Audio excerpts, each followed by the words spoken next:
Some brands offer you low finance, or cashback, or servicing. Renault don't do ors.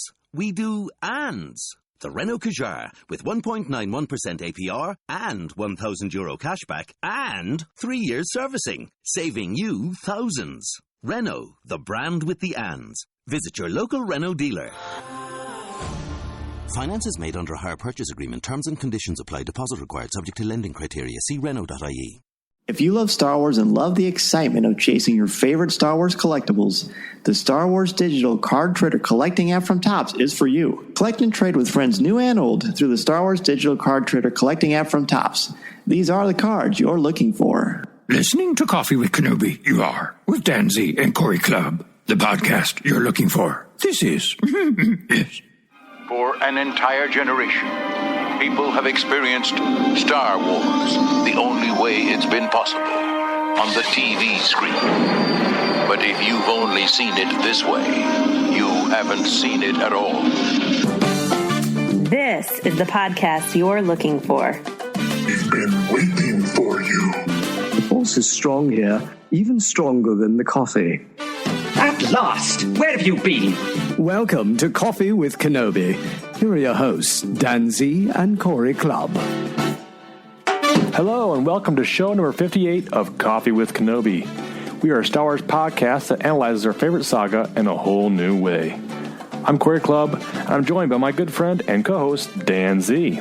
Well, hello, my friends. Good to be back with you on Coffee with Kenobi. We've got some adjustments to this show we're pretty excited about. We're going to make it a little more, even more conversational, because I think, and I'm sure you'll agree, that's kind of our bread and butter.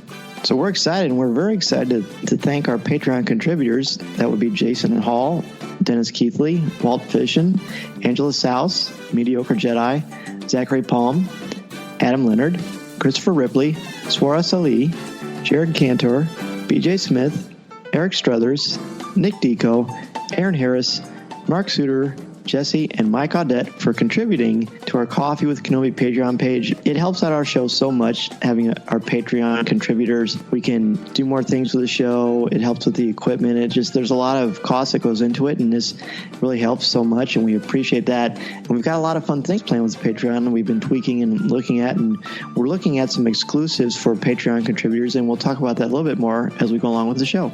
That's right, Dan. I want to say, too, I want to thank all our Patreon listeners listening, and folks want to get involved, feel free to check out our website there and get kind of hooked up with that and check out the details. I want to say, too, it helps us reach a little further, too, as far as we can to different cons we can't get to and whatnot. So it's really a joy to be able to bring more content for you guys. Absolutely. Yeah, and in joining Patreon, there's a lot of fun things you can get kind of as exclusives and whatnot. Coffee Kenobi t-shirts, coffee mugs, and just being possibly on a coffee chat of a podcast of your own. I think it's a kind of fun way to kind of reach out to folks looking to want to help us along and then do something a little extra, a little more personal, I guess, on their end and join us for a fun conversation about Star Wars. Yeah, it's great because they get to pick the topic. So that's very cool because we can kind of see what is important to all of you. And what's important to us is talking to each of you about the great things going on in the world of Star Wars today. We're actually going to be joined by the host of the WDW Today show, Logan Sekulow and Will Haynes joining us. And we also are going to talk about the Star Wars experiences in the theme parks, both from Disneyland and Disney World. There's also some cool news, too. We've got a new Yoda comic book series coming out. And then some interesting news about a new composer for Rogue One that's caused quite a bit of a stir on the net. Right, it has. I mean, it's been fun to talk about the kind of fun things over the week, and it's fun to catch up on the show here and talk about it kind of officially. Kind of some of our collector's news as well. We've got a 1-in-1 scale R2-D2, which is very interesting, very cool.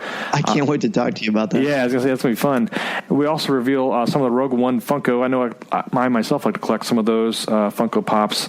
I'm getting a bug. I'm getting the bug on these things. Getting the bug on them, the itch. Yeah. And then finally, we'll talk about Rancho Obi-Wan's Gala Reminder, which is kind of interesting because Dan himself will be there. That's right. Very exciting. Still wish I could put you in my suitcase somehow and sneak you in there, but someday it's going to happen. But we're gonna get you in there. Oh, it's almost like Mr. T. You know, he didn't like to fly, so they had to trick him and get him on airplanes. You're not afraid to fly, but I just like the idea of sneaking you on a plane. I'm so glad you would look cool with a mohawk, wouldn't you? I think it would look. That'd be my new look. Yeah, mohawk. Yeah, I pity the fool. So I had to say that. All right, Dan. Let's grab a cup of coffee and get the show on the road. And now, let's see what's brewing in the Star Wars universe this week. Oh, wait. This is interesting. You found something. I'm about to let everyone in on the secret. So who talks first? You talk first? I talk first? We've got our first news story here, and I'm kind of digging this new format a little bit. I mean, it's not that radical of a change, but again, I like the conversational tone, and we get to talk about the news that's going on in the world of Star Wars. And we had some big, exciting things going on September 16th. We saw that there's going to be a brand new Yoda story. We're going to learn more about Yoda's background. What'd you think about this? Yeah, it's interesting because, again, comics in itself is a different format. It's an art form, I guess, and it's and the way it tells a story. It's interesting to see it and read it on the page there, aside from maybe in a novel or elsewhere, and kind of it's kind of interesting that way, and to do it in like a Yoda a comic and kind of center on him and get his perspective on things. It's always interesting because they always bring out these little nuggets of things. I know when they did it back in the Clone Wars, and even in most recently in Rebels Season 2, it was really interesting to see like his perspective and kind of glean little things that he's learning about in the Force. Well, and here's the impetus for this thing. Jason Aaron is writing it because it's set in Star Wars, just like the one-shots they've been doing of the Obi-Wan Kenobi journal. I guess the framework for this is, as a lot of you have seen, is that Luke is reading Obi-Wan's journals. He's reading about a legendary Jedi Master, but he doesn't realize that he's reading about Yoda, which is very cool. And also, before we jump into that, the time frame is before Phantom Menace. Oh, I mean the journals are set before Phantom Menace. Yeah, that's how the word is going to take place. Huh. Yeah, that's interesting. It's almost like it's a little scary. We know what's going to happen type thing. Like when you're watching the prequels, you kind of know what's going to happen, like along the lines of having seen the original films. And this is kind of like we know what's going to happen to Yoda. We kind of know what's going to, I guess, some aspects of what's going to go down, and maybe his thoughts and ruminations on how he perceives things, and maybe outside the Jedi Council too. So that's cool. Well, it's going to be an interesting challenge because StarWars.com has a great article about it. Dan Brooks interviewed Jason Aaron for this. He's still a very wise Obi-Wan, makes an appearance as a very young man. Yoda is tricky because he's sacred. He's sacrosanct, There's a lot in Clone Wars about him. It's still a little broad strokes besides the final arc of Yoda in Season 6, really. But he's someone that is important. We don't know a lot about him. I don't even think we'll still find out about his species or the planet he's from. But it's going to be cool. Salvador LaRocca is drawing this, and he did the entire 25 issues of Vader. And for my money, he's about as good as it gets with the detail that Star Wars is. So, I mean, you're an artist. I mean, I'm sure you love him. Yeah, I love him. He's a great artist. He did a lot of X-Men series and such over 3 years. I think he did some Avengers as well. So, yeah, it's interesting to see. Like you mentioned too, Yoda's one of those people that is, I would he'd be difficult to write, not just because the way he talks, but just the way that. Well, that would too, though. Just it becomes a cliche. Yeah, just all the kind of he brings to the page and I guess to the screen. Everything he says is almost kind of beholden to. He hangs on his every word and see what he's gonna, because he's so wise in his ways and what. So it's interesting to see it this way. Then you mentioned too that just to disseminate this on a comic book form, and if it did have big spoilers as far as where he was from and what his species is and things like that, how would you feel about that coming out in a comic book? I don't know how else they would do it because they're not going to do anything in Rebels with him. I mean, if they do, it'll be cameos or things that he's already done, and it's unlikely that they would have a Yoda film. I don't know.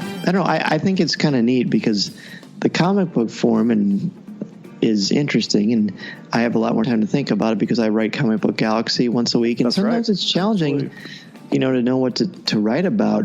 So it's going to be fun to write about Yoda because this is the form where you can experiment. It's a safe place because comics are obviously a beloved medium, and there's no budget. I mean, you're limited only by the artist's imagination, so you can kind of go anywhere with it. And we've seen a lot of incredible stuff in recent issues of Star Wars and Darth Vader as well. So I don't know. I'm pumped, man. I mean, I kind of know I think I know what you're getting at. Are you sort of saying Yoda should be, if we're going to learn more about Yoda, it should be even more far-reaching than a comic? Is that what you're thinking? Well, I mean, and maybe it's just interesting the way that they give us information and such. Do they choose an application or a medium to do that? For example, the background on Ahsoka, the Ahsoka novel is coming out very soon, and that's a kind of a part in that her history that we could read it, or we could experience it through a comic book, or maybe a small mini-series online, animated style. So they chose to do a novel. So in that aspect, it's interesting that way, the way they have a story in mind, but yet this is the way they plan to tell it. So we'll have to, I guess, wait to find out and see.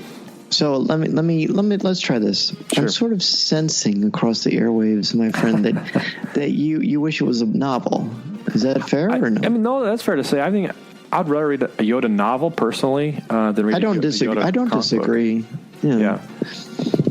But I don't know. We'll see. I mean, I'm sort of an opposite opinion when all the Obi-Wan one-shots, I love them. They've been great, yeah. The art of them is great. They're very entertaining and engaging. But I feel like there's sort of a point where if Obi-Wan is doing that much of a ruckus on Tatooine, he's not exactly doing a good job of not drawing attention to himself and Luke Skywalker. Yeah. It's a fine line. It's a fine line. But I have faith in what they've done so far. I mean, there have been a few, setbacks or missteps here and there. But overall, I've been extremely thrilled with what Marvel's done with the Star Wars comic series. So bring on Yoda, man. I mean, it's worth it for LaRocca by himself. For our next news story, we've got a bit of news pertaining to Rogue One, which comes out a little over, almost 3 months now, coming out in December. So very excited for that. 86 days, 2 hours, 13 minutes, and 54 seconds. Listen to you. You got that down? It's on Jedi News. I thought it was maybe tattooed on your body or something somewhere. Yeah, well, and it scrolls, which is kind of neat. Nice. When you walk, it scrolls. Very good. Yeah, exactly. So, of course, it kind of was a hubbub about who would be the composer for this film, and a lot of folks they announced Alexander Despot being the official composer. A lot of folks were interested in that. I think it's interesting for us. We talked about it not being John Williams, classically the Star Wars composer for all the films thus far. This is kind of an offshoot film. It's a Star Wars story instead of a Skywalker story. So it's nice to have somebody a little fresh on the music and whatnot. But here and again, they've announced that they're replacing Despot for Michael Giacchino. Will be now scoring Rogue One, a Star Wars story. So. It's, to me, I mean, from what we kind of talked about, this kind of broke when we were actually together. And on the way to the Cubs game. Yeah, way to the Cubs game last week, which was amazing. And we kind of talked about it in the car a little bit, and we both kind of felt like, well, this is kind of a maneuver of just scheduling. I think not necessarily anything that's, up in arms over folks getting, dropping out or whatnot. I don't think they didn't appear to be that way. So, and I love both composers have done excellent work on the respective films. So for me, I guess it's kind of a non-news story, I guess, to me. How do you feel about it? I don't think it's a non-news story, but I think, and I keep translating for you, all this Yoda talk has us rethinking how we speak. I think that it's big in that it was going to be Alexandre Desplat. I hope I'm pronouncing his name correctly. It'd be great if he was listening to the show and he could write and chime in. Yeah, sure. Yeah, absolutely. We're happy to have you on any time, my friend. There were reshoots on Rogue One, which that in itself sends ripples through some of fandom. Yeah. And people panic, they're anxious, and hey, I respect that. I understand that. Star Wars is sacred to all of us, and we want it to be great. So then they lose the composer, and the film's going to come out very soon. 86 days, 2 hours, 11 minutes, and 27 seconds. Thank you again, Jedi News UK. So it makes you panic. Is it ready? Why are there more reshoots? Blah, blah. So Giacchino, who was sort of rumored to do it originally, he works a lot with Abrams. He even made a cameo in The Force Awakens as FN3181, which I didn't know until I saw this link. Interesting. But he stepped in. He had some time with the reshoots. It sort of changed the scheduling a little bit. Alexandre wasn't available. He already had another thing committed that he was booked for. So it sort of changed things, but I see what you're saying. It's a news story, but it's not really a news story. It's purely scheduling. There's no ill will or bad feelings. It's not a sign that it's not going to be good. I don't think Justin Bieber will have anything to do with it. So I think we'll be in good shape. Well, other thing too is, Giacchino has a link to J.J. Abrams himself from Lost. Exactly. And so, I mean, he's got a lot of good things under his belt. I think it's not. I don't think I wouldn't take one composer or another. I mean, I wouldn't know how to rate those guys. And same. So it's not like it's a big hit for me as a fan to be like, oh no, this changes everything, So, but it sounds like too that Giacchino himself has been pretty busy with Doctor Strange. He posted a photo on Instagram and so he himself been working on some big scale movies, and I think he can handle it. So I'm looking forward to hear what's going to sound like. Our next news story, I just want to give a quick thank you to everyone for their support of the Target Rogue One commercial. #ShareTheForce, Corey. It's been quite a ride. It's been great fun. And the response to our behind-the-scenes show with the cast has been wonderful. It's fun to reflect on and talk about. I haven't officially talked about it on the main show, but I think everything I needed to say was already out there on the special show that was released. So if you haven't had a chance to download or listen to that, please do so, because it was fun, because Corey and I never really talked about it. And so that was, as our precedence here, we talked about it on the air for the first time. That's right. And I mean, how much fun. I mean, I even think back, I see it here and there, other people actually posting it and, linking to you, and it comes up my page. It's fun to see that too, just folks kind of chiming in and saying, hey, Dan, good job. Really cool to see you, and stuff like that. And I have to watch it again when it comes up. So it's fun to watch again and then see it in other spots too. Recently, they did a quick little small spot for some of the Rogue One merchandise that'll be coming out very, very shortly here next Friday. So it's very cool and encouraging to see where Star Wars will kind of be in a year from now, and who knows, maybe you're 10 more commercials and whatnot. No, but and I'm open to that. Hey, there you go.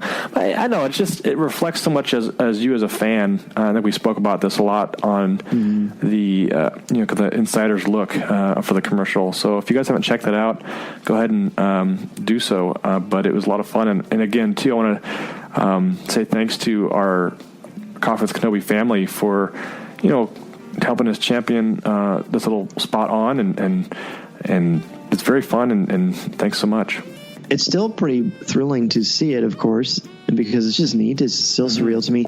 But twice, 2 weeks in a row on the Star Wars show, they've showed the entire commercial or just clips of it, and they went to Jennifer's house and Jennifer Landa's house, and she showed them around all the cool things she has with Star Wars. So very, very fun. Thanks again to everybody for all their support and well wishes for this incredibly unique experience.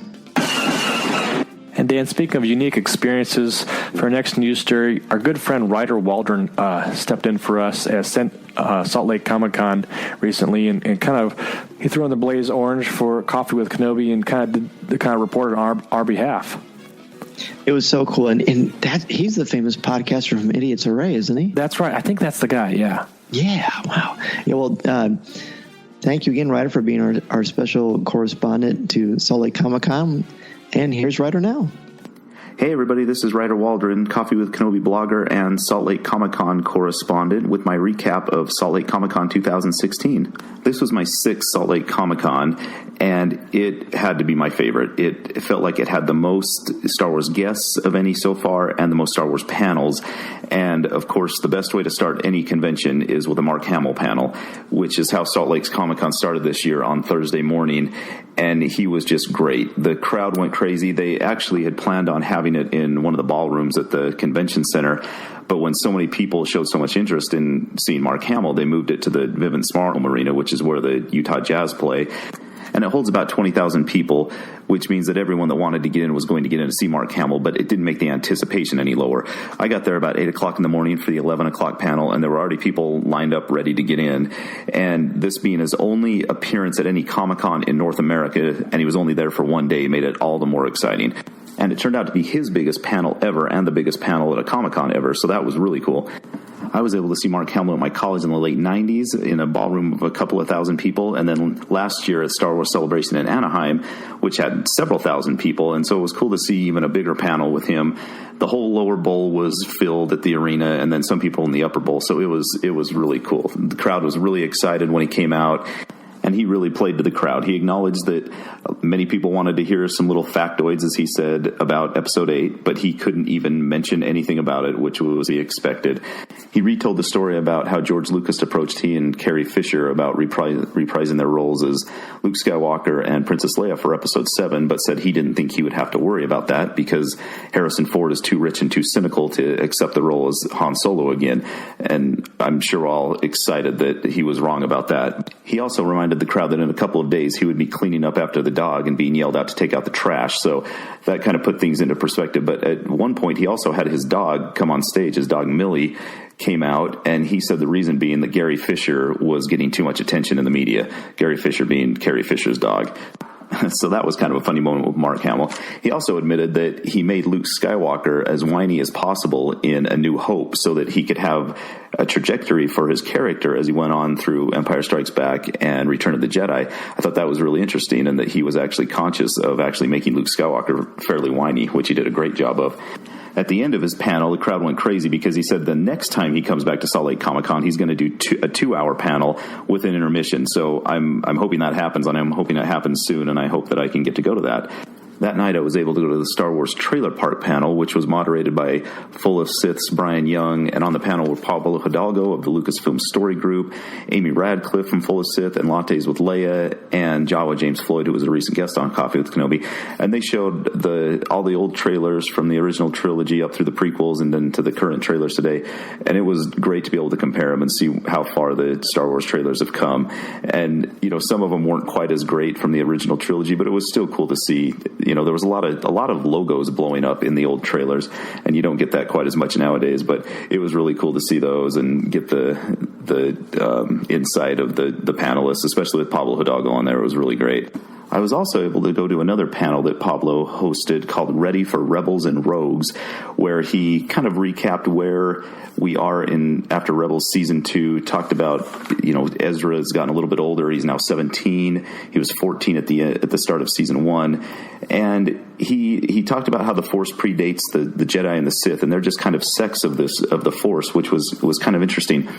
Some fans asked about Thrawn, and he said that Thrawn had been discussed from the start of Rebels, that he had been discussed as a possible villain during Season 1, but he didn't think that our heroes in Rebels had earned the right to have this kind of a villain yet.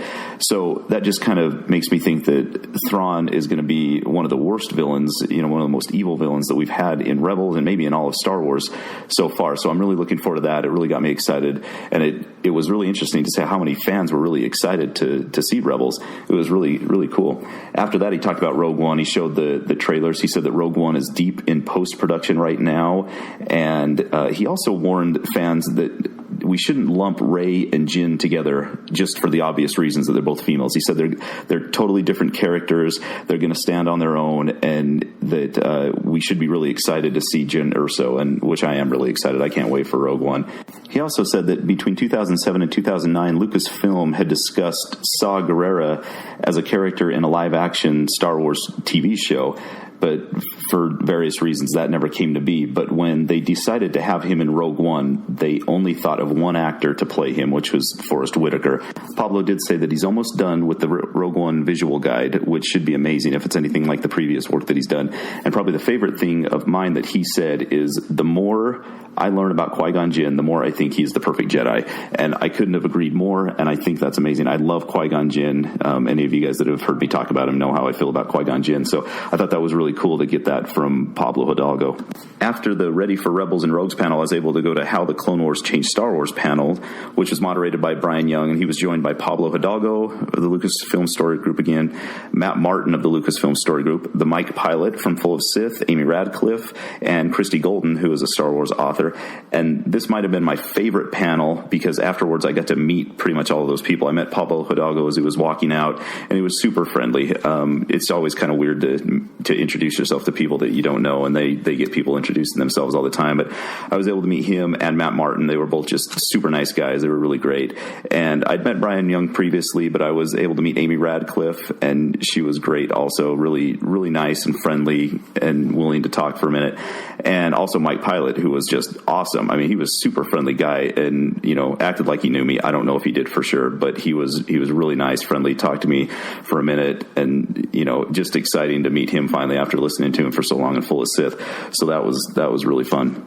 And I think most people would agree that the best part of conventions is meeting these other fans that you've either talked to online or listened to on podcasts. And my son kept pushing me, go talk to him, Dad, go talk to him.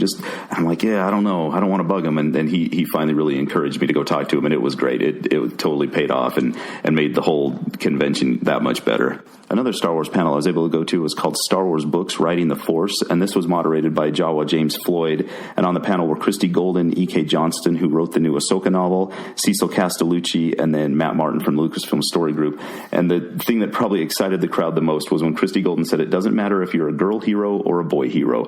And that just really got the crowd riled up, and I thought it was totally cool and totally true also. And after this panel, I was able to meet the Jawa, James Floyd, and he was a totally cool guy. I really appreciated taking the time to talk to me, because I'm sure he gets people trying to talk to him all the time about Star Wars, and just totally cool guy. He was busy at the convention, as all these people were, and they were just really gracious to take enough time to talk to me and my kids. I finished the convention by going to the Full of Sith panel, which was on Saturday night, and about halfway through, it was really cool when James Arnold Taylor came on stage, and the crowd went crazy. My kids loved it because they love the Clone Wars. They love Obi-Wan Kenobi. And of course he did Obi-Wan's voice, and he was just really cool, just really relaxed, took his time to hang out and talk to the fans, answer questions. And that's what I just really love about going to these conventions is you get to interact a little bit with some of these people you only see or hear on TV. And I really appreciate Corey and Dan letting me be the Salt Lake Comic-Con correspondent. I appreciate them letting me do this recap on here and writing blogs each month for Coffee with Kenobi. If you'd like to get in touch with me, my Twitter is @Ryder Waldron DDS. If you want to email me, my email is ryderw@coffeewithkenobi.com. If you want to hear me talk about Star Wars more, you can listen to the Idiots Array podcast that I do. And right now, I'll turn you back over to Corey and Dan. Thanks a lot.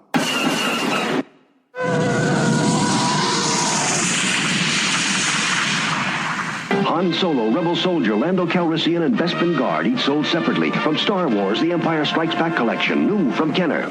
Looking? Found someone you have, I would say, Your lightsabers will make a fine addition to my collection. Our first collector news story, I got an email from Sideshow because I'm on their mailing lists, as are many of you, and it said 1/1 scale R2-D2. I'm like, oh, sweet. I couldn't afford Han Solo. There you go. Because, but R2's on, and they sold him a while ago, but now they have another one. I was pumped, man. So go ahead, and this is fun. This is going to be really fun for me. Cool because Corey has not looked at the link yet, so he doesn't know what some of you already know about how much this thing costs. So, Corey, click away, my friend. Oh, wow. Yeah, this is interesting. Definitely. Wow. This is, I want to break out and my Christopher Walken, he goes, wow, it's crazy, So I just, these things are unfathomable to me. I mean, like, they do offer a payment plan, which is very nice. Yeah. But if you were just going to pay it in one lump sum, how much would the one single payment be? So hold on to your hats. The single payment, if you've got, the cash stowed away, $7,450. Plus tax. Plus tax, of course. And shipping, I'm sure. What is the tax on that? $1,000? I don't know. I don't know. It's a lot. Again, English teacher, not a math teacher. But the monthly payment plan is $745 a month. Mm-hmm. So basically, you could get R2-D2, a 1/1 scale R2-D2, which looks absolutely stunning and gorgeous in every way. I mean, it's a car payment. R2 is a car payment. It is. Truthfully, it is. I mean, but I never had a car that was $745 a month. No, I didn't. Because that would be terrible financing. That would be crazy. Well, it's crazy. It's crazy. You're nuts. What's interesting to me too, because we see R2 from the droid builders and such that bring them to cons and great pieces. I mean, they're basically looks like they've been jumped out of our screen there. This just looks like that too. I mean, like So I would, if I was looking to have an R2 unit of the 1/1 scale, I'd rather build my own personally rather than pay this. I don't know what the ratio of build to pay it would be, right? I mean, so it's interesting to see this. Like, oh, here's just a droid you can just buy for $7,450, or you can get with a bunch of your friends and build your own if you want to. I love that on the link it has a click where you can add to your Amazon wish list. Oh, wish list. Honey, if you're wondering what to get me for Christmas, just check out my wish list. Okay. Right. Well, there's a book. There's a toothbrush. Oh, R2D2. Yeah. Yeah. Well, it's interesting too because it's like it's life size and it says it's got all kinds of like fun sounds and lights and it can be triggered by a remote control. High, 42 inches wide. Would your kids fit inside it? That's the question. Well, I mean, if I bought something like that, I wouldn't take it apart to find out. Probably not. No, this isn't Legos, Corey. This is big stuff. So it's fun. I had to mention it because I thought because we see something like this, and I think, wow. I mean, who buys these things? I mean, God bless them. Well, I mean, they're cool. I mean. Duh, of course they're cool. It's a silly thing to say. To me, it's the thing that, like, if you're an R2-D2 fan, like, die hard, you have, his underwear, right? I mean, so you're looking to get, this is the ultimate piece for that fan, right? So, I mean, to me, I can't fathom it, but that fan possibly could and say, oh, this is what I've been waiting for, I've been stockpiling money, I just won the lottery, or, whatever the case may be. I mean, if I had the money just laying around, I don't know if I wouldn't do it, but I don't know if I was, Bill Gates, Well, your Coffee with Kenobi check must be a lot better than mine because you just equated a $7,000 1/1 scale R2D2 to Star Wars underwear. So yeah.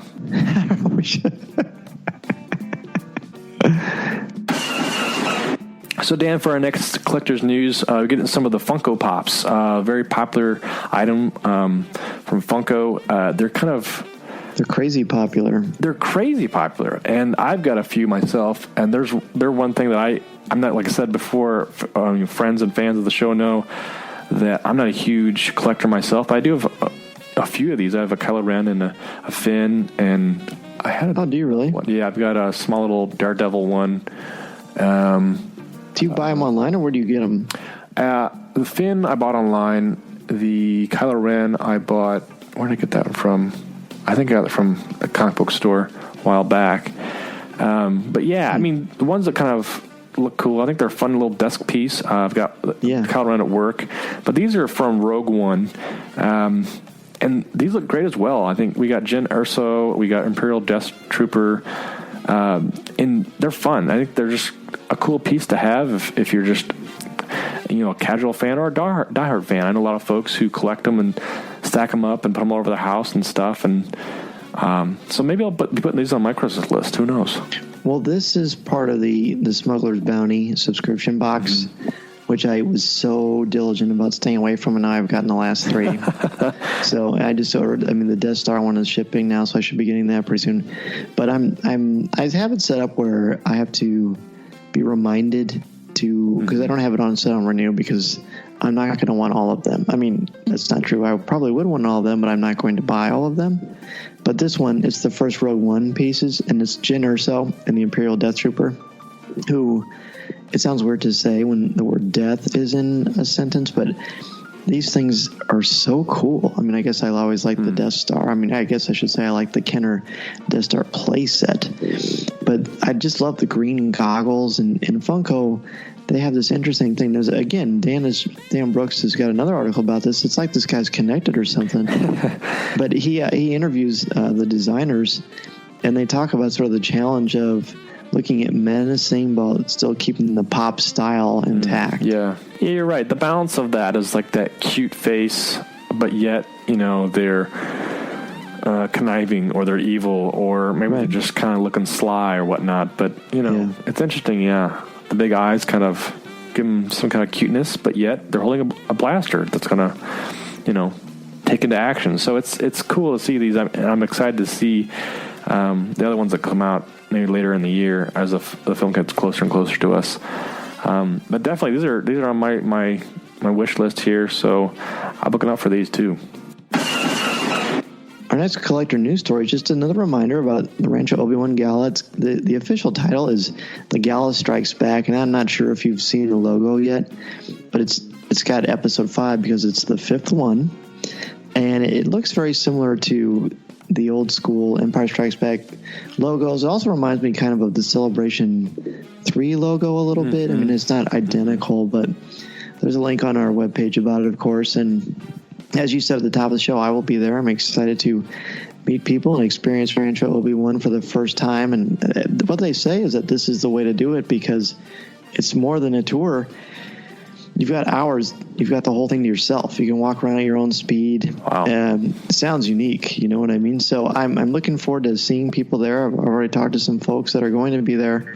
It's going to be a heck of a great time. So I hope to see as many of you there as possible. Yeah, it's like you said, the logo itself is really cool. It's kind of a throwback vintage style logo.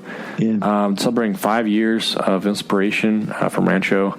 And, you know, again, it's going to be one of those things that you can walk around and just enjoy the exhibits and whatnot while you're getting your eat on, you know, and meeting new friends and whatnot, or, you know, meeting old friends and such. So I'm excited for you to go. I'm excited to hear all about it when you get back, too. It's something that's people are talking about for a while, I think, as far as getting involved and seeing what's out there and all the unique items that they have on display, too.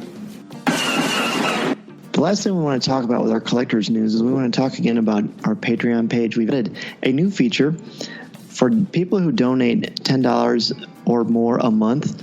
You're going to get an RSS code, a link to an exclusive Coffee with Kenobi show once a month.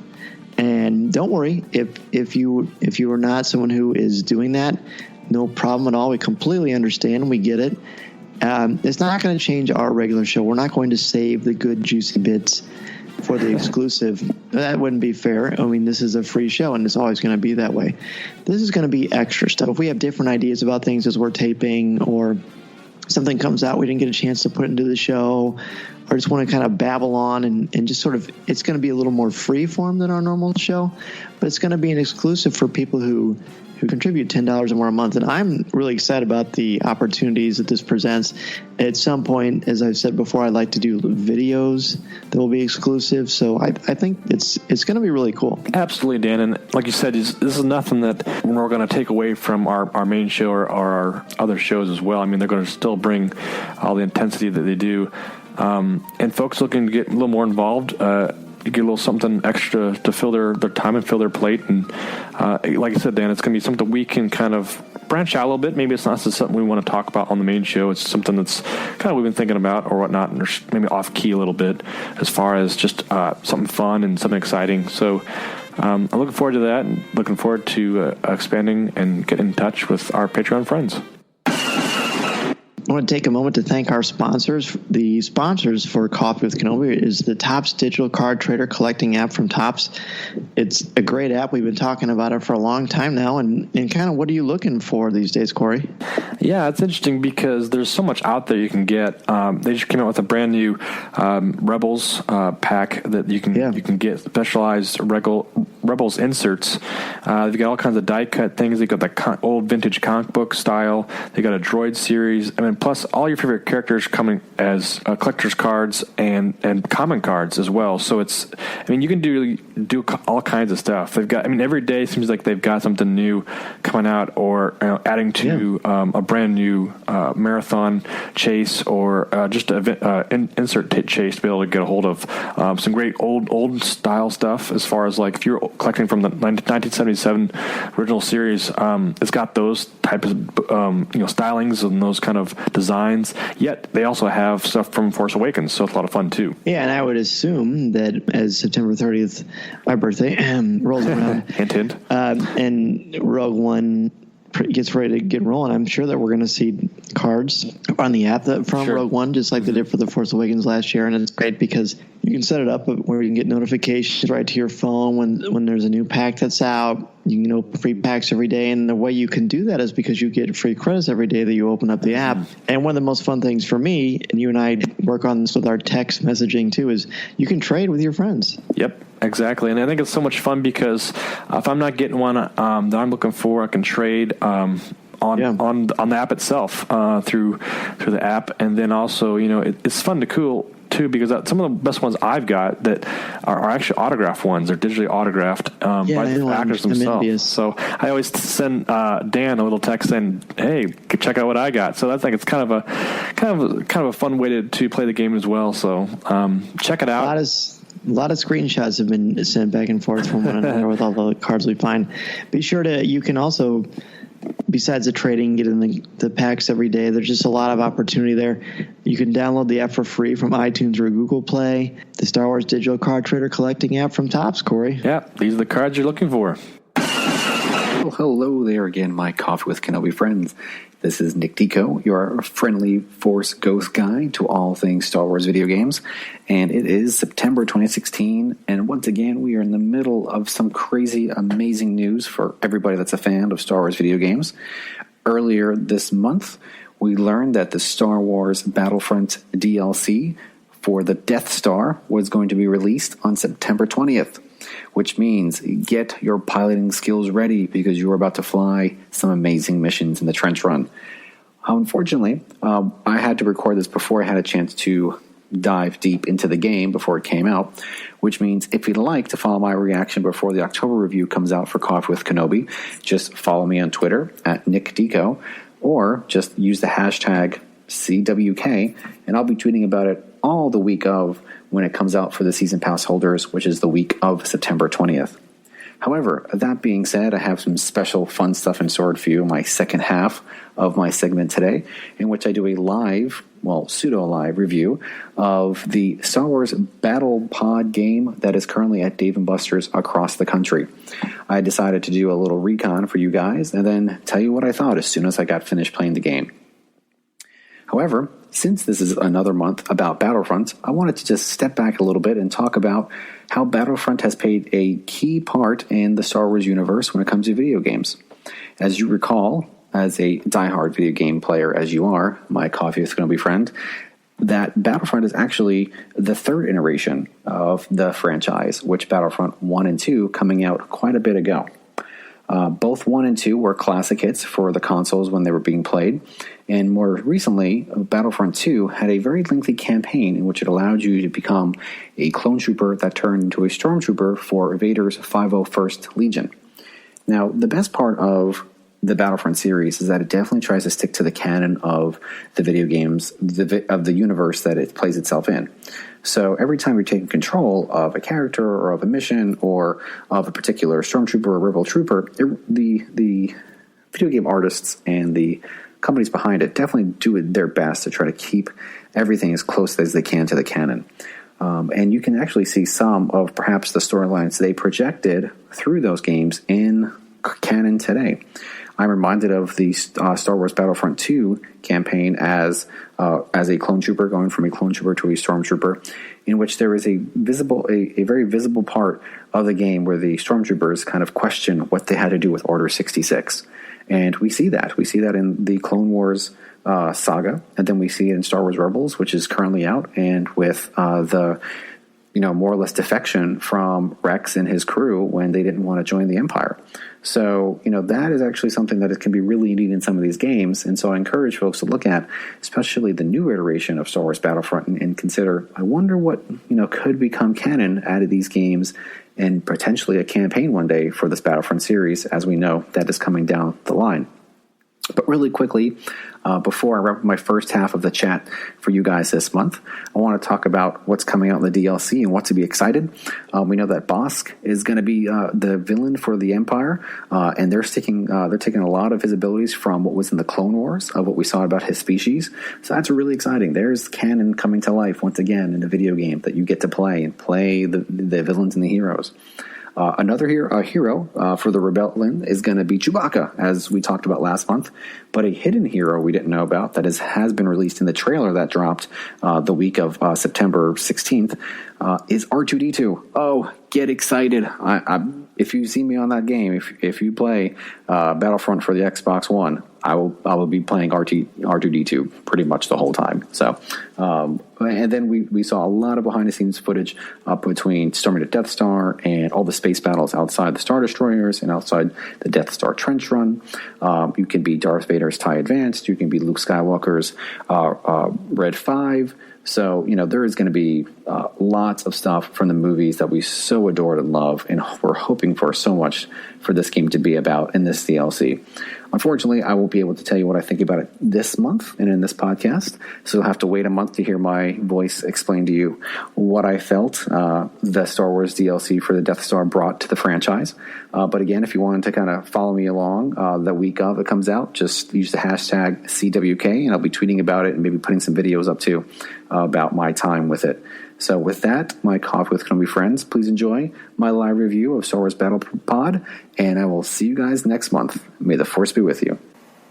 Hello there again, my Coffee with Kenobi friends. This is Nick Deco, just having returned from an expedition to the local Dave & Buster's here in the Raleigh-Durham-Cary area of North Carolina.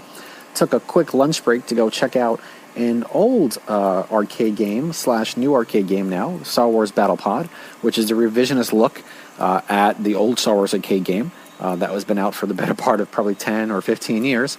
And took a quick lunch break, drove out there, spent about 40 minutes playing the Battle Pod game, and while it's still fresh in my mind, I wanted to give you guys a quick pseudo-live report for the listeners. Anything for you guys. I will gladly take a lunch break away from my office and my desk and go check out a Star Wars video game that I haven't played before, or perhaps one that you recommend for me. So let's just jump into the Battle Pod review. If you haven't played it yet, if you have a Dave & Buster's close to you in your living area, I would check it out. It's definitely worth 40 minutes, a lunch hour break, an hour break for lunch, anytime during the week. Let me recommend that Dave & Buster's has half-price Wednesdays for video games that you can play for the arcade games. So I went on a Wednesday, and it was definitely worth the cost of admission. It cost about an average of 7.5 credits. What that looks like in terms of cash, I really don't know. But you can get a $20 arcade card with 100 credits on it anytime, and just do the math. So with the gameplay itself, I will say on a scale of 1 to 10 for volume, it is like a 30.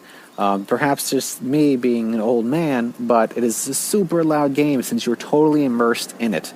It's like having a pair of headphones surrounding your whole body. That would probably be my biggest negative takeaway of the game, besides the shortish gameplay per level. I think those two things combined definitely have you wanting some more action for each level that you're playing. It took me about, I would say, 20 minutes total to go through every level, and there's 6 levels that you can play, ranging from A New Hope to Return of the Jedi, and then a new level added ever since Episode 7 over Maz Kanata's castle and fighting off the First Order. And then there's a special bonus stage as well, taking place after the destruction of the first Death Star, in which you're Darth Vader. So really, all in all, if you're just sitting down and it's just you didn't bring anybody with you like me, I had nobody that I could drag along with me on a Wednesday, which is understandable. You could spend 30 minutes playing the game or longer and trying to defeat every level. I didn't get a chance to defeat. I wasn't as good as Poe Dameron. I couldn't defeat the First Order as he did in Episode 7, but that was the only level I could not defeat, which is kind of odd, seeing there's the scale rate of difficulty, and that was only a 2-star difficulty level. Meanwhile, I could beat 4-star difficulty levels as Vader's TIE Advanced. So riddle me that. Perhaps I'm just not as good as Poe, and that's what they want to make sure that you recognize. But the game is a lot of fun. It definitely immerses you in the Star Wars world, like a very 180 kind of encompassing view of the world in front of you. There's nothing behind you. You don't have to turn around to look at it. It's not virtual reality. It is just kind of straightforward. But you get a chance to dive and dip your starfighter to go. You have to really kind of keep the enemies in your sights. It's not like the original Star Wars arcade game where you just kind of made sure you shot correctly and you really did it fast enough to get all the TIE fighters down, you have to keep them in your sights, much like you do in Battlefront. You can't just randomly shoot and hope to hit something. So it does add a level of difficulty in that regard. The visuals, they're decent. They're on par. I haven't played a lot of arcade games in the past 5 years or so, but when I do get a chance, if I'm out of town or perhaps hanging out with friends someplace in a different city and there's an arcade nearby, standard graphics, nothing to write home about. Probably on the level of an Xbox 360 or PS3. Nothing crisp, not really quite HD quality, I would say. The sound's super loud, but really good. I mean, it plays all the music. It sounds like there's some dubbing of voiceovers from characters. I don't think it's the original actors. I could be mistaken, but you could barely hear them over the music and the effects of shooting something down or flying the X-wing around a planet. So, but in that regard, it actually even has. When you accelerate, you have two joysticks. You have an accelerator, and you have your flight stick trying to do duck and dive and roll.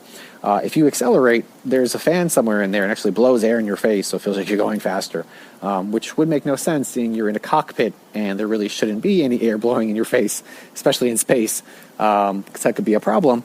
But other than that, it's a lot of fun. Is it worth going and making a special trip? Probably not. Is it worth getting some friends together for a lunch trip to Dave & Buster's and spending some time to make sure that you have a chance to play the game and compete against your friends? Yeah, definitely, for sure. But definitely go half price Wednesdays. I wouldn't go any other day. I don't think it's worth the full 15 credits. You could burn through some cash really quickly that way, especially because the levels are just so short. And if you are like me and lose, once, you're going to try at least 6 times to beat it again and keep losing. So definitely no Podem around here. But I will say it's a lot of fun. I do not recommend leaving Dave & Buster's right away, then driving back to the office, because all you want to do then is kind of fly like an X-wing pilot, and you kind of can see brackets on other cars, which is probably not good. But fortunately for me, I've returned safe and sound to give you this lovely report on a Wednesday afternoon. So with that, that is my live roving report from the field on Star Wars Battle Pod. Again, if you have a chance to check it out with some friends, I would totally do that. And my friends, may the Force be with you.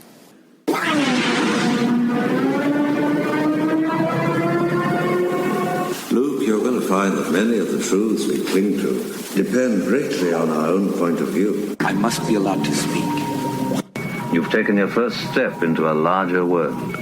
Our topic for show number 58 is the latest Star Wars experiences in the Disney theme parks. What are some of the differences between Disneyland and Disney World, especially when it comes to Star Wars? How does the franchise impact visitors throughout the parks?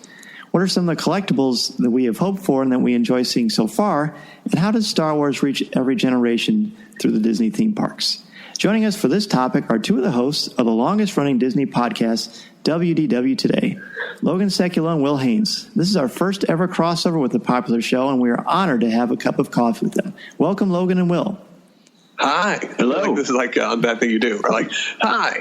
And then we're done. We're done. And get rid of us. That's right. Thanks for having us. We're definitely listeners. I'm definitely a listener of Coffee Kenobi, and Will's enjoying a nice... I have a coffee right here. And I'm having a Diet Dr. Pepper. They both sound like excellent beverages, and it's so great. I mean, I've been such a fan of this show, your show, the old regime and the new regime. You guys have just picked up where they left off beautifully. That was an old show? I don't know. Well, we refer to them as the evil empire. Yeah, exactly. Yeah, well, that's perfect for Coffee with Kenobi. The old Republic. That's right. Or they can be, the First Order, whatever you prefer.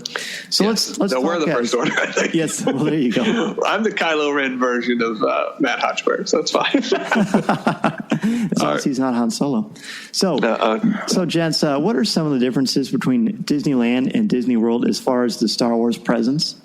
So much right now. I mean, there's a lot of changes happening every day, it seems like, for Star Wars and the theme parks. I haven't spent as much time over in Disneyland since they've added a lot of the Star Wars experiences, but you do have some similarities. But the big differences are, honestly, Walt Disney World has some amazing experiences going on when it comes to what you have at Disney's Hollywood Studios. Star Wars Land hasn't opened yet, and it won't for years, but Star Wars has taken over Hollywood Studios. Around Disneyland, you have Star Tours, and you have your Jedi Training Academy, the launch bay. you'll have overlays of rides, but it's not as much. I don't know. It just doesn't feel like the anticipation is quite there, like it is right now like it is over at Hollywood Studios. It's Star Wars-ish, where Hollywood Studios, like I said, is theoretically in many instances Star Wars land, because there are at least 4 or 5 attractions right now, if you include shows that are Star Wars themed. So to me, it's heaven. I love going to Hollywood Studios. It's become weirdly, as they've closed more and opened more Star Wars, it's started to become especially my favorite park to go to with my son. And it's just a blast. If you want us to get into more specifics, we can. But in general, Star Wars Land is upon us, and Hollywood Studios is celebrating it in anticipation. Yeah, I'd call it almost Star Wars Land light right now. Right. See, I find that fascinating. And typically, I mean, I was a cast member for a year in the college program years ago. But the past year, I've been to Disneyland a lot because of the show and Celebration Anaheim. So we just went at the end of July. We had a break when we were, in LA for that Target commercial. I had to put a plug in there for that. And so we went to Disneyland, and I find it interesting that you both said that, because I felt like Star Wars was just ubiquitous, especially in Tomorrowland. I mean, we had the Path of the Jedi film, which is, it's in both places, but the theater was, I don't know what the theater is like at the studios. I'll find that out in April when we go to Celebration Orlando. But the theater in Disneyland was just incredibly overwhelming. The senses, all the senses were there, except there was no smell. I don't know what hyperspace would smell like, but it was just an incredible thing with the fireworks going off and the lights would change and shift. And it was just so powerful. And then the main gift shop in Tomorrowland was, I would say, 99% Star Wars, as well as the launch bay. And then you've got the banners as you're walking down the entrance to Tomorrowland from the main entrance.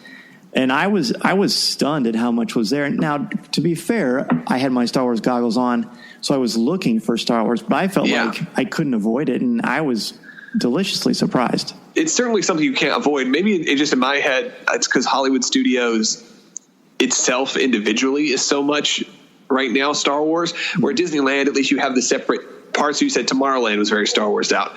That's true. And in thinking about that, and of course there was Hyperspace Mountain. There were the attractions, the overlays that we didn't get on the East.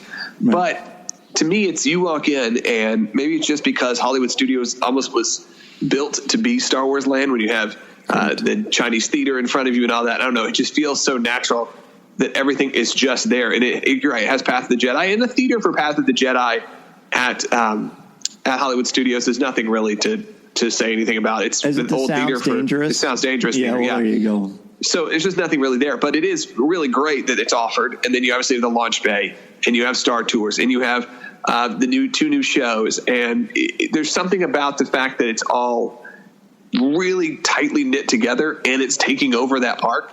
I don't know. It gives me a different emotion, because Disneyland, I'm there. Maybe it's because I'm there for Disneyland, not just for Star Wars. But right now, I'm going to Hollywood Studios for Star Wars, and there may be some extra things we do, but really not for me. Most of this, I do Star Wars and Disney Junior live on stage right now with my kids at a certain age.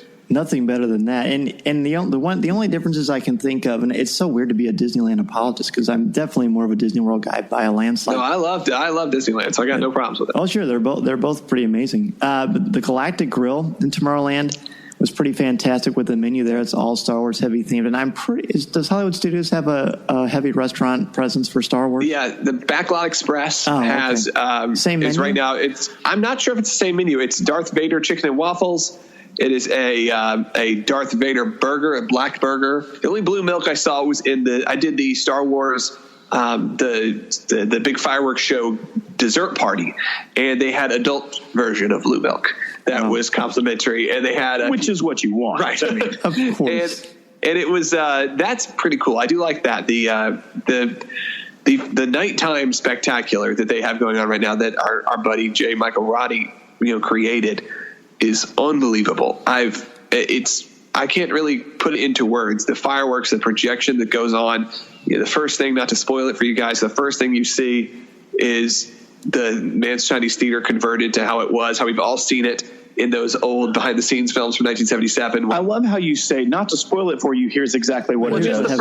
Just like the first moment. I'm not going to anything after that, but like that moment hit me like, wow, this is incredible. It's like it was built to be there for Star Wars.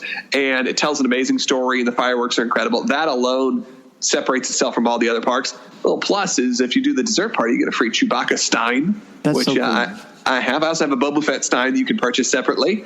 And characters are walking around. You have the march that goes on now from the launch bay with Phasma and the First Order Stormtroopers leading them to the stage for this new show. I forget the exact name of it, but it happens multiple times a day. That happens right in front of the theater. And so that's where, to me, I guess it is. Where it's unavoidable at Disneyland if you're in Tomorrowland, but let's say you like pop over to Adventureland, you pop over to Fantasyland. Not much. You can't avoid it if you're at Hollywood Studios. It is Star Wars Central right now. It makes me so happy to hear that. And Will, what about you? Have you kind of had a similar euphoric experience? Because I listened to your guys' show, Logan, when you came back with your child. My little guy. Yeah, and you experienced the dessert experience, and then you had the reserved seating for the fireworks, and I just thought, I cannot wait to take my little boy to this. So that Disneyland is definitely not have anything like that. They have a World of Color thing where they sprinkle in Star Wars. And by the way, as a side, I pulled up the Galactic Grill menu. It does say Bantha Blue Milk Bread, which is French toast. And then they have a Moisture Farm plate. They have a large family breakfast. They have baby Bantha bread. Oh, yeah, totally different. Yeah, the design is really cool. The images is really great, but I'm glad it's a little bit different. So anyway, Will, what about you? How do you feel about these differences or these similarities? It really just I like Logan. I haven't been really out to experience the Disneyland part as much, but as you even referenced Logan going with his son to this park, like experiencing it through his eyes, because I was down in Florida with them, and just the sheer joy of his son being able to experience these things firsthand. It's really life changing. I don't have kids yet, so you can see I'm Uncle Will to Logan's son. So for me, it's just like, okay, it makes you want to have kids real fast because you want your kids to be able to enjoy this, and like him seeing Chewbacca and being kind of skeptical about Kylo Ren and those things. I don't know. It was just trading with a Jawa. It's the magic of Disney when you're a Star Wars fan. It's what we've always hoped for. The launch bay experience with the dessert party, but plus just those character interactions, like Will said, whether it's Chewie or Kylo Ren, which I liked. I don't know if they added in a new one for Kylo Ren, but the first time we ever met him, my son was pretty terrified of him, and he loves Kylo Ren as a character. But the second time, they added the spiel that they give because he speaks, which is frightening alone, was to try to persuade him to turn to the dark side because he felt the Force inside of him. And my son thought that was the funniest thing ever, and he loved it. And he loved Chewie, but he loved that Kylo Ren experience. It was different than before, so they kind of were able to adjust to, this is a 4-year-old. Let's actually not try to terrify Let's not frighten him too much. And then to have the Jawa interactions where he traded a paperclip and then they gave him a couple old photo pass cards. Just that was hilarious. And it's where and he was so proud of those photo pass cards. Well, it's so clever and organic too, the whole thing. Yeah. And Kylo Ren, I visited with him in Disneyland, and I had my Coffee with Kenobi t-shirt on, and they made a big deal about that, how that was the light side, and it was the same spiel, I'm sure. But when he's walking back and forth, and the fact that it's Adam Driver's voice, it is intimidating. I don't care what the age or your level of force ability. It was definitely scary. I do want to throw out real quick, the launch bay was amazing, but the Hyperspace Mountain, I haven't been on Space Mountain, guys, in probably 20 years. And so I forced myself, no pun intended, to do that because I thought I'd have to experience everything Star Wars. And I think calling it Hyperspace Mountain, and I've said this before, is a bit generous. The music is different. You see TIE Fighter stuff a little bit. You hear Akbar's voice. But other than that, it really is just a simple overlay. So, it's cool, but it's definitely not something that you'd fly out just to see. Yeah. Did they switch it? Is it to, hey, I'm the Disney guy. Probably should know this. Did they switch it to Ghost Galaxy this year for Halloween, or is it still Hyperspace Mountain? As far as I know, it's still Hyperspace Mountain. Yeah, because usually the Halloween time is they put in a Halloween overlay over. Sure. They do over it. And I've done that one. And that one's okay. Same kind of thing. Like, it's fine. crazy long lines for, it is what it is. It takes about the same length as building a lightsaber, is what I found out at Walt Disney World, which takes about 45 minutes. Well, you mentioned that's a perfect segue because, and you both mentioned it so wonderfully, and I completely agree as a father of 3 myself, being able to experience Star Wars through your children's eyes at these parks, and being at Disney itself is already amazing. But how do you guys think that the franchise impacts visitors throughout the parks? I hope in a very positive way. And to me, I was a Star Wars fan. Probably this may sound blasphemous to my Disney audience, but I was probably a Star Wars fan first before I was a hardcore Disney fan. I liked Disney growing up. I watched the movies, but I got the tapes in 1995 when they did their big THX re-release, and my life was changed. Well, and I feel like as a kid, you may enjoy going to Disney, but you don't understand the fandom. Yeah. But whereas Star Wars, you can get the toys and you're watching them at your house. Right. I really feel like a lot of people's first experience being a fan of something probably is Star Wars at this point. Yeah. So to me, it would make total sense that most people, I have heard some detractors who are like, man, this is Disney. I wish it was more Disney, less Star Wars at this point. But to me, it's all one big happy family. But to me, the guest experience has got to be positive. To me, when it comes to Hollywood studios, yes, 2 of the things are movies, 2 of them are shows, and there's really 1 ride at this point. But we know what's coming, and we know it could be, if it's like Avatar Land, it may be coming in 5 years or 6 years. It may be by the time, which kind of freaks me out because my son is right now, he's almost 4, and I didn't want to introduce my kid to Star Wars until a little bit later. Like I kind of said, it changed my life. I want him to see it when he's 7, 8, 9, when you can really kind of appreciate it. But it was unavoidable. It was impossible. Star Wars is everywhere right now. He was born at a time. The day he was born was the day that Episode 7 was announced, was the day the Disney acquisition happened. And then the movie comes out 3 years later, and he's a little older than 3. And it was just impossible and that's just part of my little Star Wars history. I'll always remember that because I remember getting a text from Terry, who's on the show on WDW today, saying, "Hey, I know you're busy with baby, but Disney just bought Star Wars and we're getting Episode 7. It was a really rough day. The baby was not like this pleasant, everything was great. The baby was born. It was like 27 hours, horrible. So it was like an incredible stress reliever to me to find out I was getting Episode 7.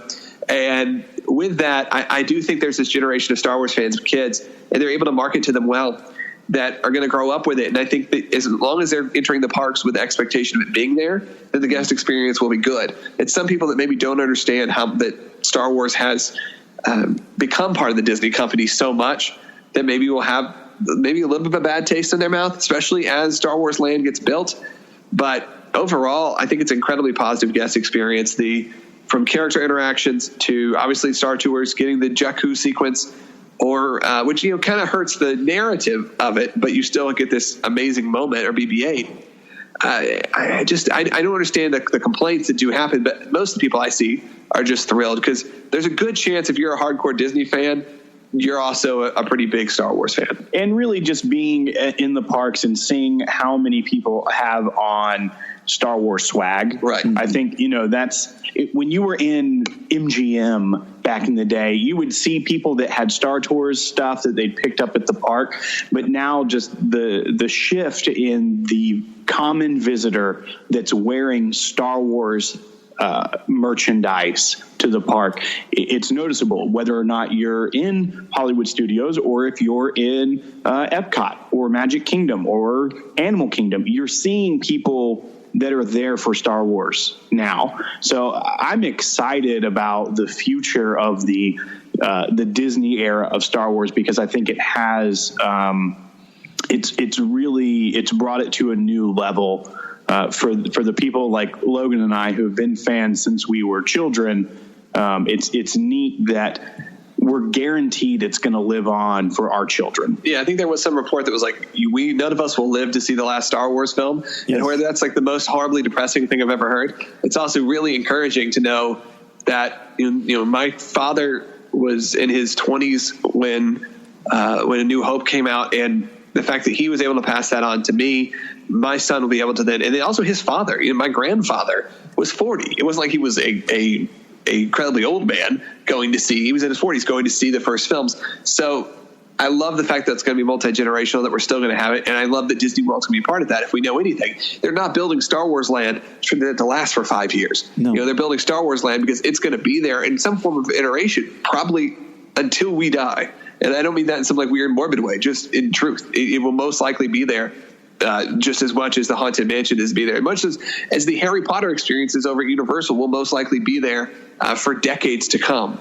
because they have become so much part of pop culture. And I'm so thrilled to see this next generation of Star Wars fans just embrace everything that's coming out. And I just couldn't be more pumped. I mean, the fact that my 3-year-old is asking to watch, by word say, I want to watch the Rogue One trailer, it just shows you, and knows the word trailer, just shows you how much Star Wars has permeated culture. It includes the Disney World. When your kid's first 3 words are Mama, Dada, and Yoda, you know that you've got a good kid there. Sarlacc. That's right. You've got something special. Well, I was going to ask about how does Disney use the Star Wars brand to reach each generation, but I think you've both nailed it pretty well. I mean, one of the bonuses is that it continues to reinvent itself every generation, and you've got the Clone Wars, you've got Rebels, you've got comics. It basically permeates every level of popular culture. But in a way, I mean, what's nice, and my wife can certainly testify to this, she's not necessarily a big Star Wars fan, but she appreciates it, and she knows how much it makes me happy and the kids happy. So you can avoid it if necessary in the parks, but it's still there, and it's not abrasive. It's very welcoming. It's a very family oriented saga, even though some may take things in darker tones, and there's certainly darker themes in the Star Wars universe. We've certainly talked about that a lot on our show, but I think it's just the right sprinkling of family entertainment that appeals to you, whether you're 3 or 93. Yeah, I think you're right. And to me, experiencing, like you said, with all the different generations and the way Episode 7 was rolled out, I'll always be bummed as a Lucas fan to not know, and hopefully we will find out what those original stories were and that were going to be. But I think Disney did make the right call by making a film that was going to reach all of us in different stages of our life, whether that was my son, whether that was me, whether it was my dad or his dad who went out to go see Han Solo again. And the only thing I have to say, my only weird part is, Darth Vader was originally there before Kylo Ren kind of stuck his claim. Sure. And I like Kylo Ren being there. But because of recent events in Episode 7, there is this weird thing with Kylo Ren where, at least with the death of Obi-Wan Kenobi in A New Hope, he was established for 45 minutes or 50 minutes of the film. He was an older man who died, who you had feeling, at least I did, because I knew I was watching The Empire the next day, would come back, you heard his voice, he was talking.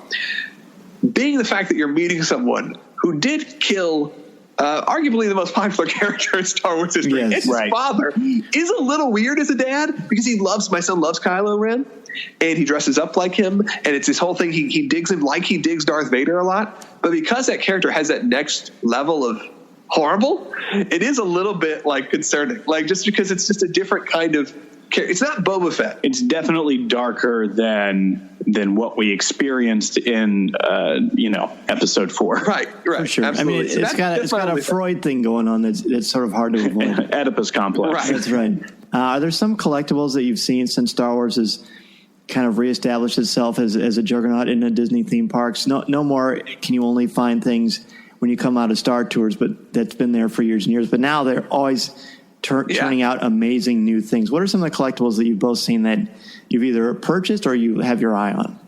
So I haven't purchased a ton. Usually what I buy is stuff for my son. So it's a lot of lightsabers and Jedi robes and those kind of things for him. But there's some awesome new stuff in the launch bay.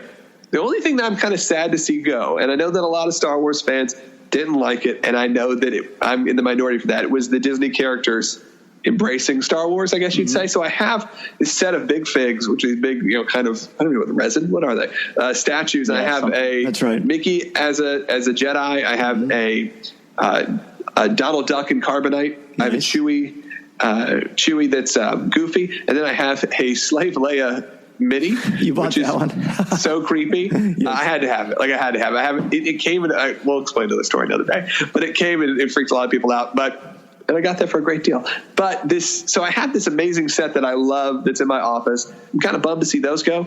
But for new products, some of the prop replicas I think are really cool. Like the medal from the ceremony at the end of New Hope. You just go buy that at the store is pretty neat. The fact that they have these giant. Now they have overpriced autographs and all of that, but just those cool little new props I really like. And I like the Star Tours stuff. The more they put out Star Tours branded, I'm a fan of that, not just Star Wars and the stuff you can get everywhere. Will? I like the Hot Wheels that are. What are they called? I forget what they're called.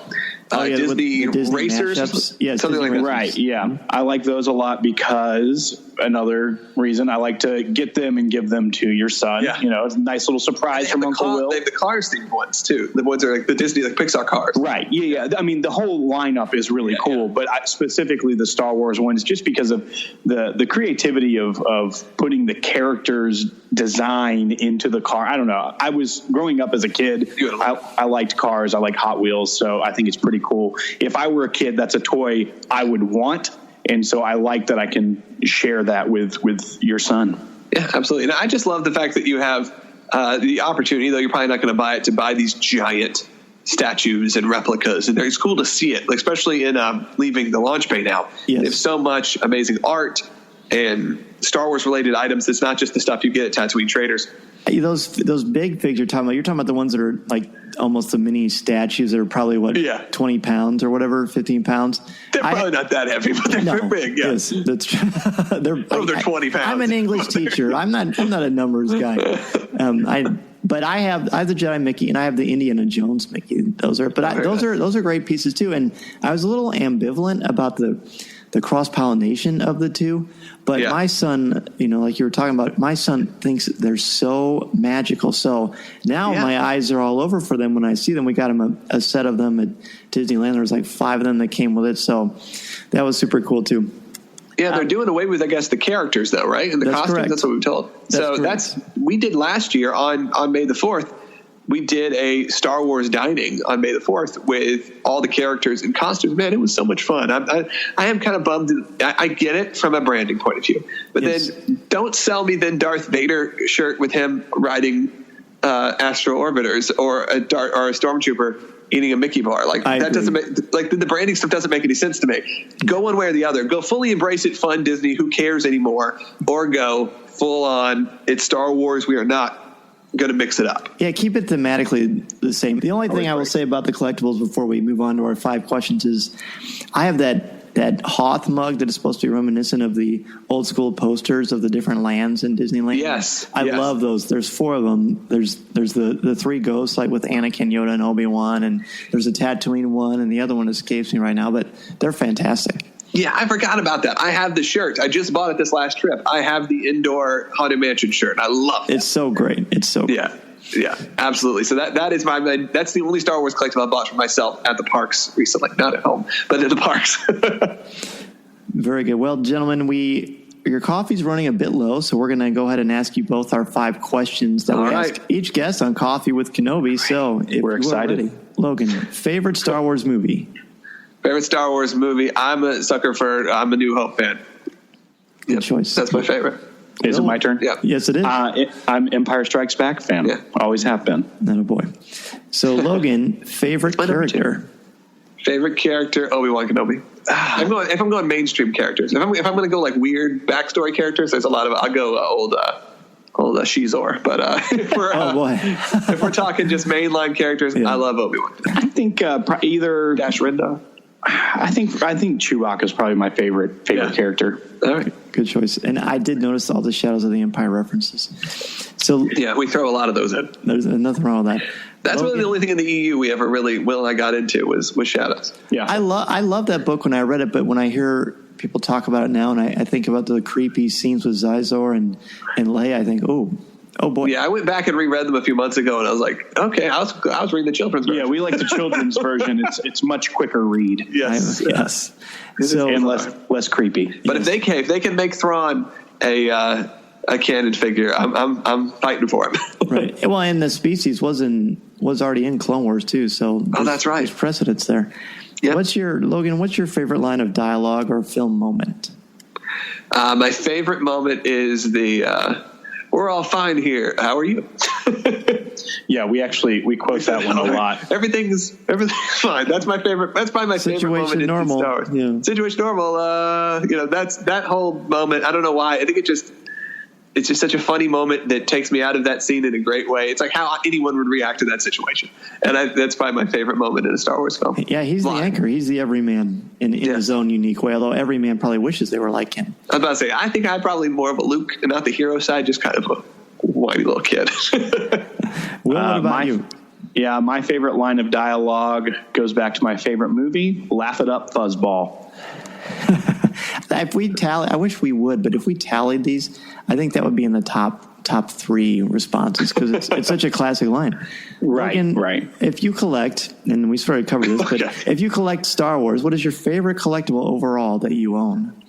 Oh, wow. Doesn't have to be Disney related. Yeah, I do have Me and Carbonite from Disney. It's awesome. I'm trying to think what I do have. What's my favorite collectible? Okay, I have a Stormtrooper helmet, Empire Strikes Back replica Stormtrooper helmet that's signed by Mark Hamill and Carrie Fisher that I got at Celebration, the first Celebration Orlando. And that's probably my favorite thing on display. And my wife got me a little tiny piece of Chewbacca's hair. That is very cool. But I think the helmet's probably my favorite. What about you, Will? My favorite is actually Disney related. I have the Wicket the Ewok stuffed animal. I've had it my entire life. Still have it from Star Tours. Yeah, from the Star Tours gift shop. Classic. I remember. I only 2 days I worked at Indoor Vendor when it was called that, and that was when I came to work to my location. They said, "Dan, we're going to have to move you today, but are you okay with that?" And I said, "Yeah, that's fine." And they said, "You're going to be working at Star Tours," and I thought, I've gone to heaven. Yeah, it's the greatest day of my life. The greatest day of my life. I spent more time in that stockroom than anyone probably should, just pouring over all the merchandise. What particular messages or themes about the Star Wars saga resonate or speak to you? And I would be interested to ask you before you were a father and then after, but that's obviously not. That would be an anachronism. Yeah, that's a good point because it's hard for me to go back in time because it's obviously a very easy. It's a very easy way to convey a story of good and evil and how good can overcome evil and how evil can even turn themselves around. We talk a lot about with my son about Return of the Jedi and the moment where he saves Luke and destroys the Emperor, where Vader does. And to me, that's one of the easiest ways to tell that story, to understand that there are evil people out there, and some are just straight evil. Some are Palpatine, but then there are some people that are evil because of a reason, and those people can still be saved. And that's probably what I like about the original trilogy, is because it tells that story in such a unique way, and it's easy for me to convey that with my son. I don't, and also maybe somewhat a belief system that is beyond you, and I like being able to use that as sort of say like an allegory or something like that as well, to kind of showcase that to my son. It's kind of on the spot hard, but it's that's kind of where I feel. That's a tremendous answer. I couldn't agree more. Will, pressure's on, buddy. Well, it's fine because Logan stumbled through his answer a little bit on the spot, so I just had time to formulate my thoughts. There you go. I mean, it's very similar to him, but I feel like specifically the fact that in that original trilogy, it's built up how evil Darth Vader is the whole time. There's not a glimmer of good, really, if you're watching them back to back for 5 hours. So the fact that the redemption of Darth Vader at the end, after it's been built up how evil he is, that really that redemption isn't outside of right. So they took this evil character that when you see a picture of Darth Vader, it personifies evil at this point for the vast majority of culture. Just the fact that he is a redeemable character in the end it's a pretty cool message to me. So. Well said. Also, well, see, you guys should have a podcast. You were on it. We can't thank you we can't thank you enough for being here on Coffee with Kenobi. Again, it's one of the great things about this show for me is over time I've been able to talk to my favorite podcasts, and I've said this before, but as I'm listening to you both talk, I feel like I'm mowing the lawn or driving to school because I've been listening to you guys since the beginning. So it's really is a pleasure for me as a fan and a podcaster to have you both on. So thank you so much. Anytime we can talk Star Wars, man, just feel free to invite us. Yeah, thanks for having us. We got to be stuck in the Disney world for too long, and sometimes when we have the opportunities to talk more in Star Wars, get Star Wars guests on, but our audience kind of freaks out on us. So anytime we can come on, we are thrilled to do it. Thank you so much, Dan. Appreciate it. Absolutely. Well, right back at you. I'm happy to come on and freak out the listeners. So, good. Guys. Well, maybe we'll do that soon. Right now. Ooh, what a teaser. So How can listeners get in touch with you all if they want to ask you a question or just say hello? Yeah, easy ways. For the podcast, it's Twitter and Facebook are easiest ways. We do have a website, obviously, WDWtoday.com for the Disney podcast. And then Twitter, it's at WDW Today Podcast. Facebook, it's just WDW Today. You can find us there. You also can just tweet us individually. I'm at Logan Sekulow. And I'm at Be Heard Will. And you can find us there. And we're always happy to talk with people. And I'm happy to talk the wars with anybody at any time. I was tweeting with a guy at 2 o'clock in the morning while I was holding my crying daughter about... and by the wars, he means the Monday Night Wars. The Monday Night Wars. This is my wrestling podcast. It's a little different. And you can also hear Will and I on different podcasts. We do WDW Today together. But then I have a sub podcast. I have 2 now. I have one called Scare Zone, which is about Halloween Horror Nights at Universal. But it's a lot if you're into creativity. And actually, we just had on the guy that built. He was the show director for the new, I mentioned earlier, for the new Star Wars Galactic Spectacular, the evening firework and projection show. We just had him on Scare Zone because he was the head of Halloween Horror Nights previously. And then also I just started a new podcast that I just host. I'm just co-hosting called All About the Game. It's a pro wrestling video game podcast, as small of a niche as you can get. That's so cool. Will, what do you do? I have a podcast with my friend called The Podcask, CASK, and it's a podcast about whiskey. Yeah, what's cool about it's a very good podcast, and what I like about our shows is they're all 100% family friendly, even if I'm talking about something like Halloween and Will's talking about. I'm talking about something that's 21 and up. Yeah, so. It's still like you can listen with your kids, and Will's show you can listen with your kids. You may judge your parenting, but you can't. But in general, we keep everything on our little network, our Laugh-O-Gram Studios network, is safe for the family to listen to in the car. Which is one of the reasons we love you guys and your show. And Coffee with Kenobi is our whole family of shows is family friendly, and we appreciate that because that's without family. I mean that's the foundation for everything. So I don't want to get too didactic, but it really is great. So guys, thanks again so much. Have a wonderful evening, and look forward to chatting with you soon. Yeah, we'll see you at Celebration. Our topic for show number 59 is Season 3 of Star Wars Rebels. The great Freddie Prinze Jr. returns to Coffee with Kenobi. He's back, Corey. And we're going to talk about the beginning of Season 3 of Star Wars Rebels, all the new things happening, Kanan's beard, Thrawn is finally a canonical character. A lot of fun stuff, man. So be sure to send us an email or an MP3 with your thoughts, comments, questions, and opinions to feedback@coffeewithkenobi.com because we want to include your insights into the show. I like the sound of that.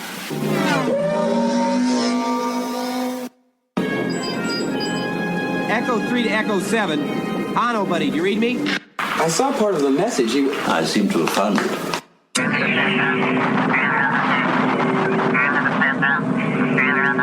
It's good to have some emails from our Coffee with Kenobi family. We've got one here. It says, hello, Dan and Corey. Over the past year, I have been able to go to both Disneyland and Walt Disney World and love both experiences with the Star Wars editions. I did the Star Wars half marathon in Disneyland in January. I'm going to insert my own opinion here. I am jealous. Well done. And while the race was fun and I enjoyed all of the character experiences, the real treat was having all of Tomorrowland themed to Star Wars. Hearing the music of John Williams throughout the land was very exciting and hopeful for future Star Wars experiences. I enjoyed the Path of the Jedi movie featuring the Skywalker saga and found the Hyperspace Mountain to be just okay. I did meet Chewbacca, and that was a real highlight. In Walt Disney World Hollywood Studios, the outdoor shows like the March of the First Order and A Galaxy Far, Far Away showed me how much people love Star Wars because every showing was packed. I liked how they put everyone in a theater to watch the behind-the-scenes film instead of Disneyland, where it was just a TV off the side of the launch bay. I met a Jawa and Kylo Ren, and both those experiences were surreal. The Path of the Jedi movie was shown here too, but since it was June, they showed highlights of all of The Force Awakens, including the spoilery ending. They didn't do this at Disneyland since the movie was still pretty fresh. She goes on to say, I was bummed because the Galactic Spectacular fireworks show premiered after my June trip, but I have seen it online and am very impressed. It is very clear the Star Wars popularity is continuing to climb, and I am insanely excited for the Star Wars experience. If it's trying to mirror what Universal did with the Wizarding World of Harry Potter, I might need to move to Orlando when it opens and visit every day. Thanks for all your work. It was awesome to see Dan in the Target commercial. I wrote about you in our blog about a year ago, and I still love listening to your podcast every month. Keep up the great work. And that's Claire, also known as @CPipes. That's C is CEPIPES. So thanks a lot, Claire. Wow, you've done such a great job of kind of giving us a rundown of what you saw in Disneyland. And I'm, like I said, Dan, I'm jealous. The run would be a fantastic thing to do and experience that. And I so want to do that. My family and I are going to Disney World we'll see, last week in January, I think it is. And we're very excited to see what all the Star Wars stuff will be there. It's been a couple of years since we've been there. So kind of interested to see what the Star Wars presence is like coming right off of Rogue One. It's great, too, because Disneyland is pretty fresh in my mind, having gone there at the end of July. And you're going to go there in the end of January, early February. So then when we go to when we go to Orlando for Celebration Orlando in April, we're going to have a lot of cool stuff to compare and contrast. Mm-hmm. And it was incredibly fun to talk with Logan and Will from WDW today on the show about this. So, Claire, we appreciate your email. You are clearly an amazing Star Wars ambassador, having gone to both coasts and running in the half marathon. Very, very cool. We raise our coffee cups to you, my friend. And thank you for the kind words about the Target commercial as well. If you love Star Wars and love the excitement of chasing your favorite Star Wars collectibles, the Star Wars Digital Card Trader collecting app from Topps is for you. Download the free app from iTunes or Google Play and collect your favorite images from the classic 1977 Star Wars cards to Clone Wars, Star Wars Rebels, The Force Awakens, and much more. Collect and trade with friends new and old through the Star Wars Digital Card Trader collecting app from Topps. These are the cards you're looking for. Chewie, get us out of here!